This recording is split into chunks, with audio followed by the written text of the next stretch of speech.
Selamat sore Bapak Ibu Saudara semuanya. Senang kembali lagi kita di dalam program Sela. Dan di bulan Januari, di akhir bulan Januari ini masih di tahun yang baru 2022. Kita percaya begitu banyak hal yang luar biasa yang Tuhan sudah sediakan bagi kita di tahun ini. Dan mari kita terus mempercayai bahwa Allah sanggup mengerjakannya di tengah-tengah kita. Amin Bapak Ibu Saudara semuanya. Mari sebelum kita akan menyembah Tuhan, kita akan mendengarkan kebenaran firman Tuhan. Mari kita berdoa bersatu hati, berdoa bersama-sama. Mari kita berdoa. Tuhan, terima kasih Tuhan untuk sore hari ini. Kembali kami bersyukur untuk kebaikan Tuhan yang Tuhan nyatakan bagi kami. Kami bersyukur Tuhan untuk rencana-rencana Tuhan yang luar biasa yang Kau sudah sediakan bagi kami di depan. Kami berdoa di dalam nama Yesus, biar Engkau terus menuntun kami. Engkau terus membimbing, memimpin kami Tuhan. Sehingga kami tidak keluar dari apa yang menjadi rencana dan rancangan-Mu. Sebentar kami akan menyembah Tuhan, kami akan mengambil waktu, bahkan mendengarkan firman Tuhan. Biar Engkau yang berbicara, Engkau yang bekerja di tengah-tengah kami. Kami mau menyerahkan waktu selah ini ke dalam tangan Tuhan. Terima kasih Tuhan, kami berdoa dan mengucap syukur. Amin.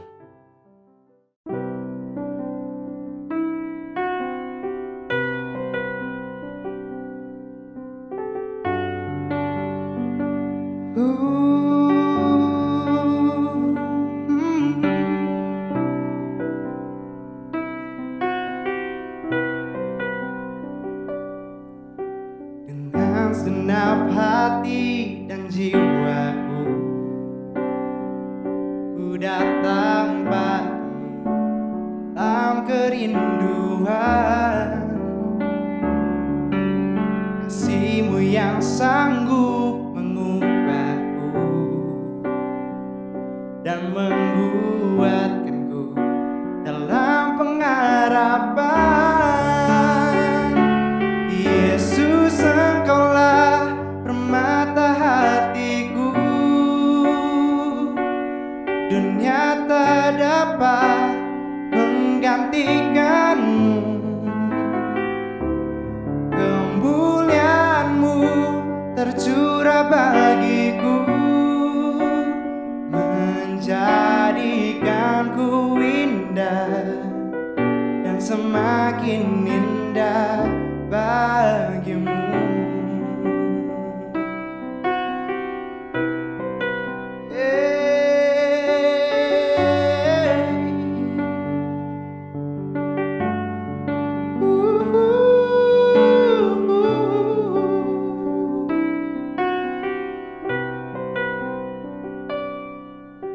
Dengan segenap hati dan jiwaku, ku datang padamu dalam kerinduan. Kasih-Mu yang sanggup mengubahku dan menguatkanku dalam pengharapan. Yesus, Engkaulah permata hatiku. Dunia tak dapat menggantikan-Mu. Kemuliaan-Mu tercurah bagiku, menjadikanku indah dan semakin indah bagimu.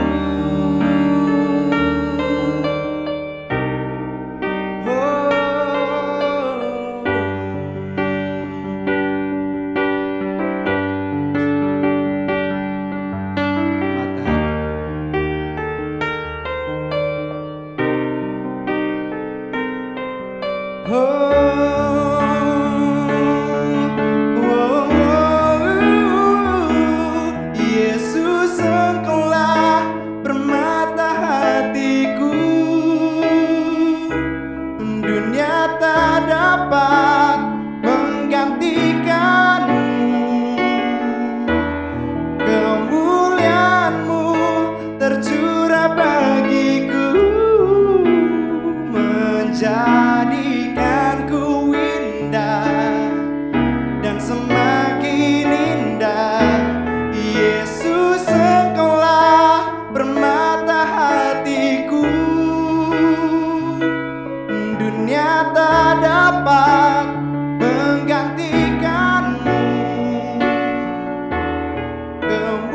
pelayanmu tercurah bagiku, menjadikanku indah dan semakin indah bagimu.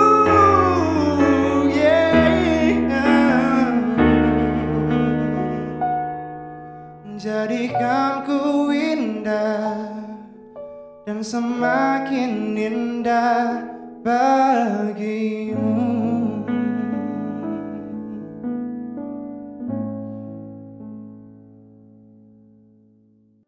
Pernahkah Anda berpikir gimana kalau tidak ada orang-orang yang dalam hidup ini memutuskan untuk menjadi petani atau menjadi pedagang, tukang bangunan, buruh, guru, ibu rumah tangga, bahkan juga pembantu, pejabat, pendeta bahkan. Coba bayangkan kalau setiap kita yang ada di dunia ini semua berprofesi sebagai guru atau semua berprofesi sebagai pejabat. Coba kita pikirkan atau kita bayangkan ya. Nah, Tuhan mempercayakan setiap orang itu dengan tanggung jawab yang berbeda, dengan maksud dan tujuan yang berbeda-beda pula.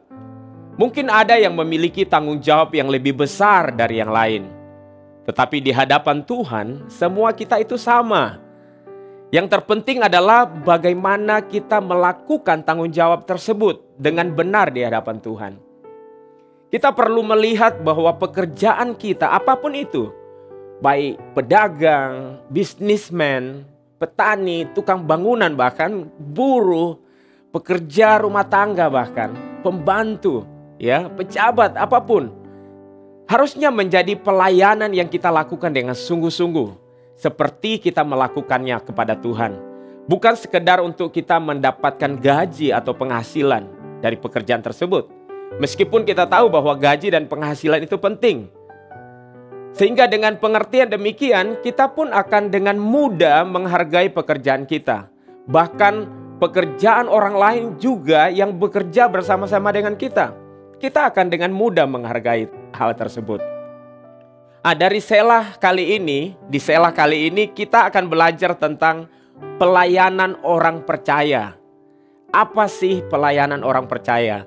Yang muncul di dalam pikiran kita kalau kita bicara tentang pelayanan, yang muncul di pikiran kita sebagai orang Kristen atau orang percaya cenderung adalah, oke, saya akan masuk di dalam tim worship team, saya akan masuk di tim multimedia mungkin, atau saya akan masuk di dalam tim usher greeters, atau mungkin saya akan mengambil bagian untuk membagikan firman Tuhan.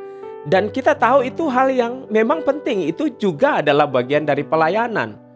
Ya, sebagai orang-orang yang Tuhan tempatkan di dalam rumah Tuhan, di dalam jemaat ini, dalam gereja ini, kita juga melihat bahwa ada pelayanan-pelayanan yang kita perlu mengambil bagian di dalamnya. Jadi kalau ada kebutuhan untuk melayani di bidang musik, Bapak Ibu juga bisa mengambil bagian di dalamnya. Karena itu memang bagian dari kita sebagai orang percaya untuk masuk di dalam pelayanan, untuk membangun bersama-sama di dalam gereja ini. Tetapi kita akan melihat juga sisi yang lain yang sama-sama penting, adalah pelayanan orang percaya. Apa itu pelayanan orang percaya selain dari kita menjadi singer, jadi worship leader, jadi tim multimedia mungkin, atau usher greeters. Kita akan melihat sisi yang lain. Kita akan belajar di dalam Efesus 6 ayat 1 sampai ayat yang ke-9. Efesus 6 ayat 1 sampai 9 berkata seperti ini. Hai anak-anak, taatilah orang tuamu di dalam Tuhan, karena haruslah demikian. Hormatilah ayahmu dan ibumu. Ini adalah suatu perintah yang penting seperti yang nyata dari janji ini, supaya kamu berbahagia dan panjang umurmu di bumi. Dan kamu bapak-bapak janganlah bangkitkan amarah di dalam hati anak-anakmu, tetapi didiklah mereka di dalam ajaran dan nasihat Tuhan. Hai hamba-hamba, taatilah Tuhanmu di dunia dengan takut dan gentar, dan dengan tulus hati, sama seperti kamu taat kepada Kristus. Jangan hanya di hadapan mereka saja untuk menyenangkan hati orang, tetapi sebagai hamba-hamba Kristus yang dengan segenap hati melakukan kehendak Allah, dan yang dengan rela menjalankan pelayanannya seperti orang-orang yang melayani Tuhan dan bukan manusia. Kamu tahu bahwa setiap orang, baik hamba maupun orang merdeka, kalau ia telah berbuat sesuatu yang baik, ia akan menerima balasannya dari Tuhan.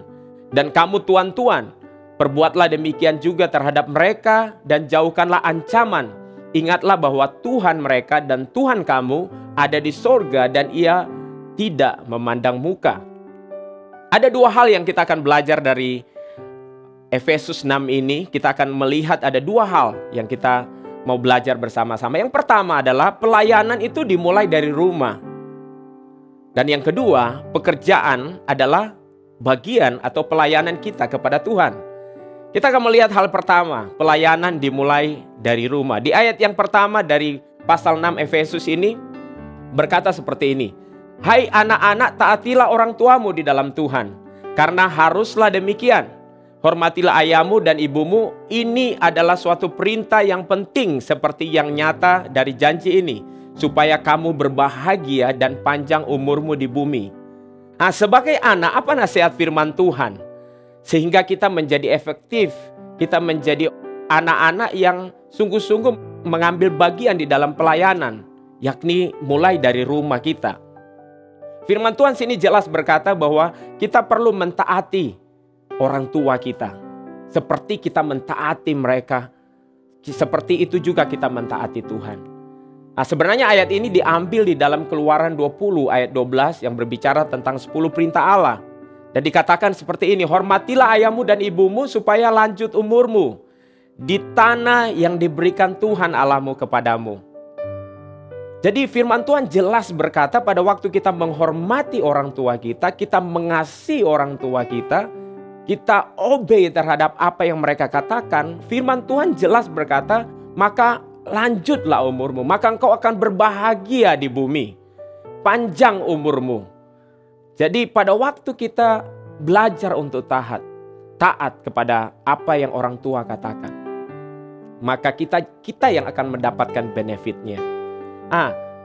Bagaimana jika orang tua kita belum percaya? Itu menjadi pertanyaan. Gimana kalau orang tua kita belum dalam Tuhan?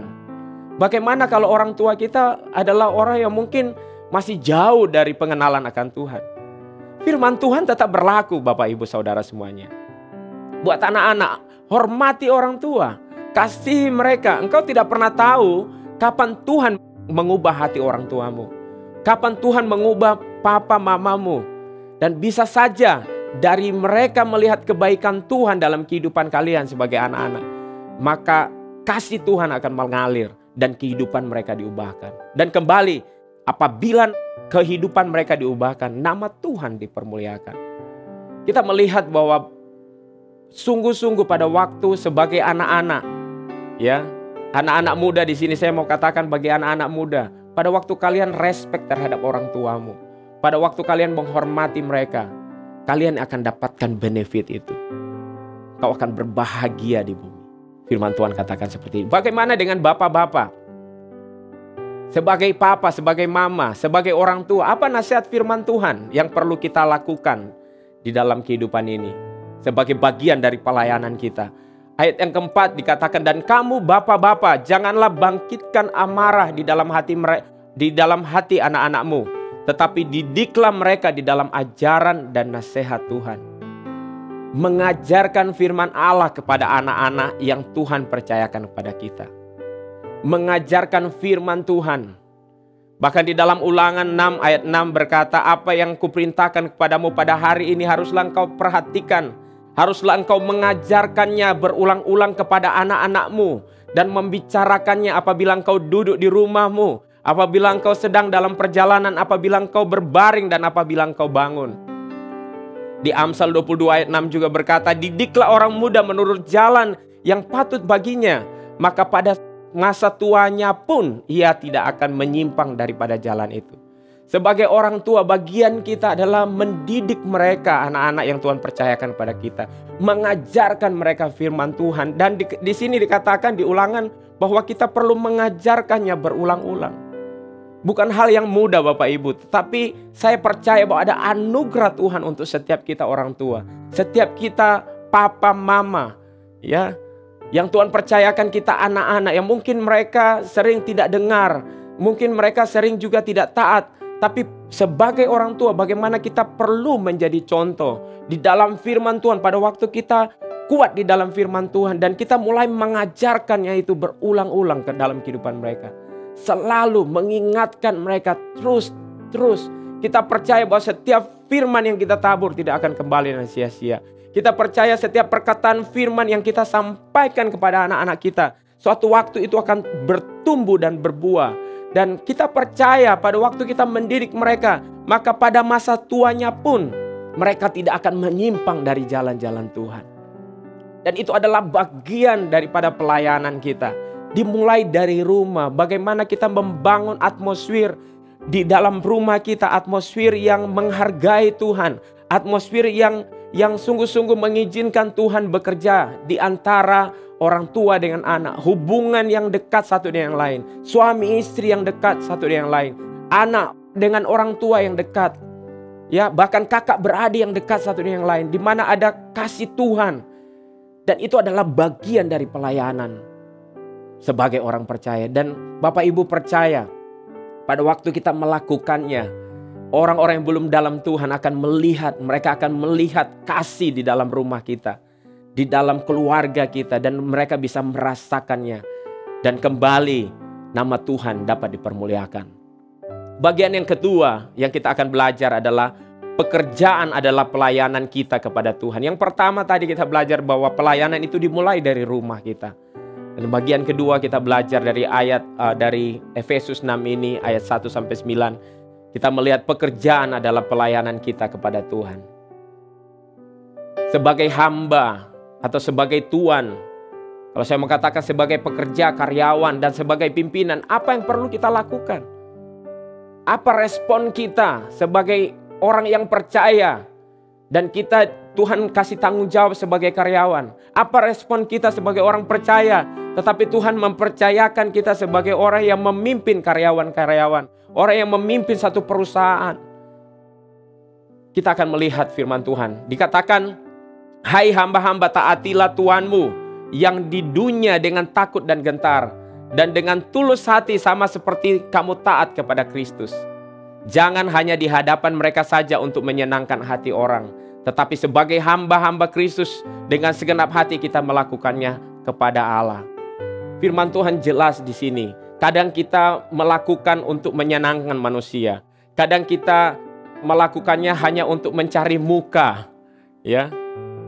Ada istilah kita bahkan bisa saja seperti kayak menjilat, ya, pemimpin kita, pimpinan kita. Tapi Tuhan katakan bahwa kita perlu, dengan firman Tuhan ini kita melihat bahwa kita perlu dengan tulus hati melakukannya. Bahkan dikatakan kita perlu melakukannya seperti kita melakukan untuk Tuhan. Di ayat selanjutnya dikatakan, dan dengan rela menjalankan pelayanannya seperti orang-orang yang melayani Tuhan dan bukan manusia. Bahwa kita bukan sekedar melayani mereka, kita bukan sekedar bekerja untuk mereka, tapi kita melakukannya untuk Tuhan.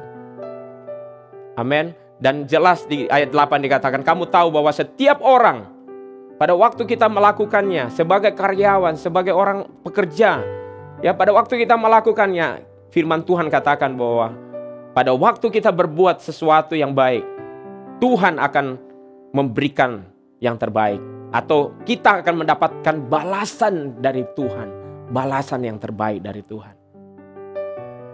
Dan sebagai pimpinan, ya, sebagai pimpinan, apa yang kita perlu lakukan? Di dalam firman Tuhan dikatakan di sini, ayat yang ke-9, ayat yang terakhir, dan kamu tuan-tuan perbuatlah demikian juga terhadap mereka, dan jauhkanlah ancaman. Ingatlah bahwa Tuhan mereka dan Tuhan kamu ada di sorga, dan Ia tidak memandang muka.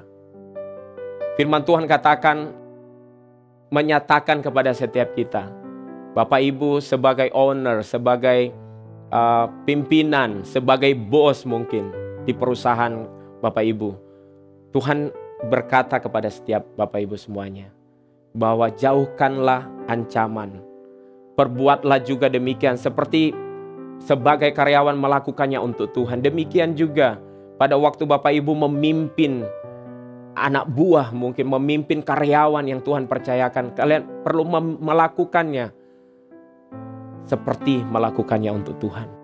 Menjauhkan dari ancaman. Bukan dengan paksa, bukan dengan tangan besi, tetapi melakukannya dengan kasih. Dan kita percaya Bapak Ibu, pada waktu sebagai pimpinan Bapak Ibu melakukannya dengan hati yang tulus, maka orang-orang yang Bapak Ibu pimpin pun mereka juga akan melakukannya dengan luar biasa, dengan tulus. Karena mereka pun sama, mereka melakukannya bukan untuk Bapak Ibu, tapi mereka melakukannya untuk Tuhan. Jadi kita belajar dua hal dari ayat-ayat ini, bahwa pelayanan dimulai dari rumah. Sebagai anak, sebagai papa, sebagai orang tua, mari kita berikan yang terbaik, kita melakukannya buat Tuhan. Sebagai hamba, sebagai karyawan, sebagai bos di perusahaan, mari lakukan yang terbaik untuk Tuhan. Kita percaya bahwa dari kehidupan kita sehari-hari, pada waktu kita melakukannya buat Tuhan, sebenarnya itu juga membawa faedah buat kita. Dan kalau kita diberkati, kita pun akan menjadi berkat buat sekeliling kita. Begitu banyak kesaksian pada waktu seorang pribadi berubah, maka keluarga dan komunitasnya pun berubah. Amin. Kita pun menjadi orang yang bertanggung jawab dengan apa yang dipercayakan kepada kita. Saya akan menutup dengan ada satu lagu yang luar biasa, berkata, hidup ini adalah kesempatan. Hidup ini adalah kesempatan untuk kita bisa melayani Tuhan. Selama masih diberikan kesempatan, mari kita melayani keluarga kita. Kita melayani dimanapun Tuhan tempatkan kita, bahkan di tempat pekerjaan kita. Amin. Bapak Ibu Saudara semuanya, diberkati dengan firman Tuhan, dan mari kita menjadi pelaku daripada firman Tuhan. Mari kita berdoa. Tuhan, terima kasih untuk kebenaran firman Tuhan. Kami percaya Tuhan bahwa Engkau yang memberikan kami kekuatan, anugerah-Mu yang memampukan kami untuk kami bisa melakukan apa yang Kau firmankan. Sebagai anak Tuhan, kami mau taat pada orang tua kami. Sebagai orang tua, kami mau belajar Tuhan untuk mengasihi anak-anak kami, mendidik anak-anak kami dengan benar. Sebagai karyawan, kami mau melakukannya setiap pekerjaan kami, dan kami melakukannya seperti untuk Tuhan. Dan biar sebagai pimpinan Tuhan, sebagai owner dari perusahaan yang Kau percayakan, Tuhan, kami pun melakukannya dengan hati yang melayani, bahkan dengan hati yang mengasihi orang-orang yang Kau percayakan Tuhan. Terima kasih Tuhan untuk sore hari ini, untuk kebaikan Tuhan yang Tuhan nyatakan lewat firman-Mu. Terima kasih. Kami bersyukur, hanya di dalam nama Tuhan Yesus kami berdoa. Dan yang percaya bersama-sama katakan, amin. Tuhan Yesus memberkati kita semua.